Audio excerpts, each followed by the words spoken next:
वेरका जी, प्रकाश सिंह बादल जी का आज देहांत हो गया है, क्या कहना चाहोगे? भैया ये कभी भी घाटा पूरा नहीं हो सकता। और वो देश में सबसे बड़े नेता थे जिन्होंने देश की एकता, देश की अखंडता और देश की बातें की है। और देशभक्त सबसे बड़े प्रकाश सिंह बादल थे।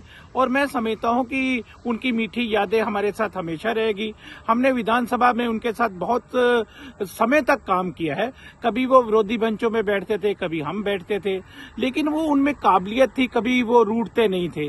रूठों को मना लेते थे और हाथ जोड़ते थे, छोटे से छोटों को भी मना लेते थे। और हम बहुत गुस्से में कभी जाना सब लोगों ने कि आज मुख्यमंत्री से पूछ के रहेंगे, लेकिन उन्होंने इतने प्यार से बात करनी कि सारा गुस्सा ही उतर जाना। लेकिन मैं समझता हूं कि आज उनका जाना ये देश को बड़ा घाटा है, पंजाब को बड़ा घाटा है, और हम उन्हें याद करते हैं और करते रहेंगे। वेरका जी, प्रकाश सिंह बादल जी का आज देहांत हो गया है, क्या कहना चाहोगे? भैया ये कभी भी घाटा पूरा नहीं हो सकता। और वो देश में सबसे बड़े नेता थे जिन्होंने देश की एकता, देश की अखंडता और देश की बातें की है। और देशभक्त सबसे बड़े प्रकाश सिंह बादल थे। और मैं समझता हूं कि उनकी मीठी यादें हमारे साथ हमेशा रहेगी। हमने विधानसभा में उनके साथ बहुत समय तक काम किया है। कभी वो विरोधी बेंचों में बैठते थे, कभी हम बैठते थे, लेकिन वो उनमें काबिलियत थी, कभी वो रूठते नहीं थे। रूठों को मना लेते थे और हाथ जोड़ते थे, छोटे से छोटों को भी मना लेते थे। और हम बहुत गुस्से में कभी जाना सब लोगों ने कि आज मुख्यमंत्री से पूछ के रहेंगे, लेकिन उन्होंने इतने प्यार से बात करनी कि सारा गुस्सा ही उतर जाना। लेकिन मैं समझता हूं कि आज उनका जाना ये देश को बड़ा घाटा है, पंजाब को बड़ा घाटा है, और हम उन्हें याद करते हैं और करते रहेंगे। वेरका जी, प्रकाश सिंह बादल जी का आज देहांत हो गया है, क्या कहना चाहोगे? भैया ये कभी भी घाटा पूरा नहीं हो सकता।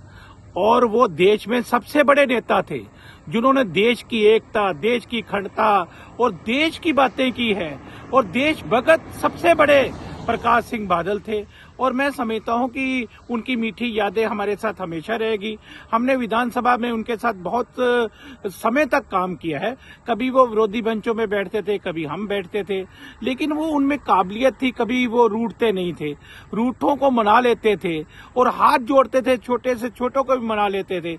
और हम बहुत गुस्से में कभी जाना सब लोगों ने कि आज मुख्यमंत्री से पूछ के रहेंगे, लेकिन उन्होंने इतने प्यार से बात करनी कि सारा गुस्सा ही उतर जाना। लेकिन मैं समझता हूं कि आज उनका जाना ये देश को बड़ा घाटा है, पंजाब को बड़ा घाटा है, और हम उन्हें याद करते हैं और करते रहेंगे। वेरका जी, प्रकाश सिंह बादल जी का आज देहांत हो गया है, क्या कहना चाहोगे? भैया ये कभी भी घाटा पूरा नहीं हो सकता। और वो देश में सबसे बड़े नेता थे जिन्होंने देश की एकता, देश की अखंडता और देश की बातें की है। और देशभक्त सबसे बड़े प्रकाश सिंह बादल थे। और मैं समझता हूं कि उनकी मीठी यादें हमारे साथ हमेशा रहेगी। हमने विधानसभा में उनके साथ बहुत समय तक काम किया है। कभी वो विरोधी बेंचों में बैठते थे, कभी हम बैठते थे, लेकिन वो उनमें काबिलियत थी, कभी वो रूठते नहीं थे। रूठों को मना लेते थे और हाथ जोड़ते थे, छोटे से छोटों को भी मना लेते थे। और हम बहुत गुस्से में कभी जाना सब लोगों ने कि आज मुख्यमंत्री से पूछ के रहेंगे, लेकिन उन्होंने इतने प्यार से बात करनी कि सारा गुस्सा ही उतर जाना। लेकिन मैं समझता हूं कि आज उनका जाना ये देश को बड़ा घाटा है, पंजाब को बड़ा घाटा है, और हम उन्हें याद करते हैं और करते रहेंगे।